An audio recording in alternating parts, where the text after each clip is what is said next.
story, the launch of the Conservative Party's Manifesto for next month's election. Joining us to discuss this from Edinburgh, the SNP's Alex Salmond. Mr Salmond, thank you very much for being with us. You'll have had time now to peruse and digest the Conservative Manifesto. Quite a lot of promises made there, and your immediate reaction? Well, I heard Theresa May's speech earlier on today, and there was a moment in it where she let the cat out the Tory bag. That's when she said she needed a big majority so she could face up to hard choices. Difficulty is, of course, she's not talking about hard choices for herself or her cabinet or the Tory party. She's talking about hard choices for pensioners, the disabled, and the many tens or hundreds of thousands of people in Scotland who are going to lose out as a result of her direction of travel. That's why Scotland, as of one, must rise up and refuse to give her the big majority that she wants to impose hard choices on other people. Well, undoubtedly then, Theresa May's promise that there will be no second independence referendum until the Brexit process has, and I quote here, played out. That will have grabbed your attention. I mean, leaving aside the semantics of played out, I mean, what is your understanding as to what she means by that? God, nobody knows, of course. Of course, she didn't mention Scotland once in her speech. Not one mention of Scotland. And Theresa mentioned the Conservative Party lots of times, but not a single mention of Scotland, which shows where we rate in her list of priorities.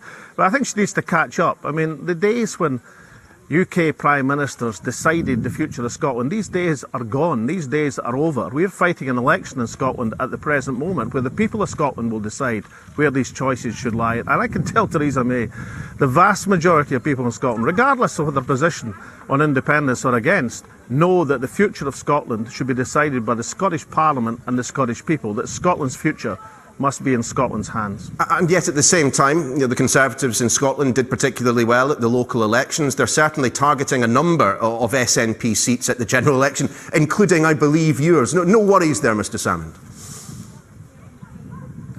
Well, listen, I never take anything for granted, and unlike the Tory party, I don't blow before the match. I think the Conservatives are about to find out that people in the north-east of Scotland, or the borders where I was last night, or here in Edinburgh, they don't like boasts from politicians about what they're going to do before the game.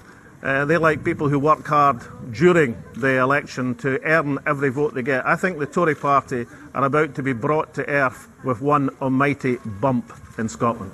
Still, Scotland, like the rest of the United Kingdom, has its own struggles when it comes to social care. Let's talk for a second about the Conservative proposals here. Removing that winter fuel allowance from wealthier pensioners, also increasing the size of the estate that you can possess before you are ruled out from receiving free social care. What specifically is wrong with that? Tailoring the system a bit more to put more cash back into it?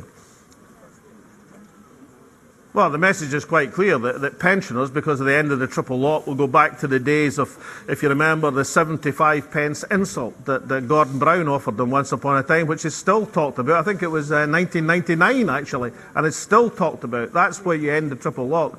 So every pensioner in the country will be poorer as a result of what Theresa May announced today.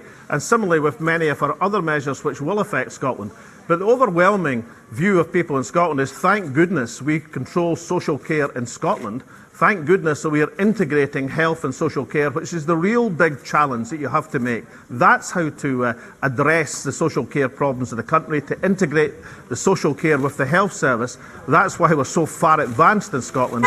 And everybody will be breathing a massive sigh of relief that Theresa May doesn't have her clause on social care in Scotland. Can we turn to the deficit and the balancing of the books, the United Kingdom's finances, just for a second? You've been in politics for many a year, but it wasn't that long ago that you couldn't stand any chance at an election if you weren't promising to get the sums right, to bring the deficit down. We're now being told it's not going to be dealt with until 2025, conveniently the Parliament after next. Your thoughts?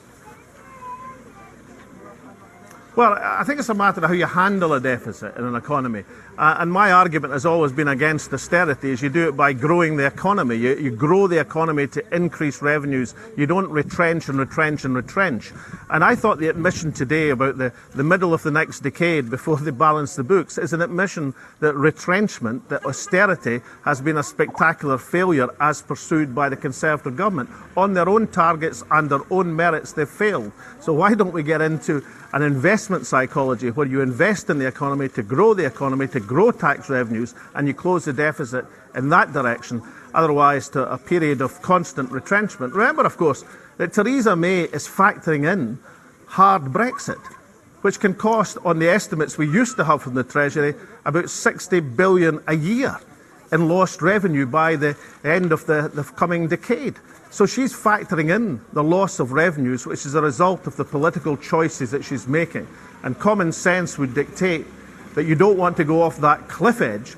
You want to be part of the single market and avoid the spectacular loss of revenue that Theresa May is taking this country towards. She's taking the country, in European terms, to a total economic disaster. And the people who will pay the price are the poor, the vulnerable, those with disabilities, those who have to face the hard choices that she was boasting about today. Alex Salmons, many thanks for joining us.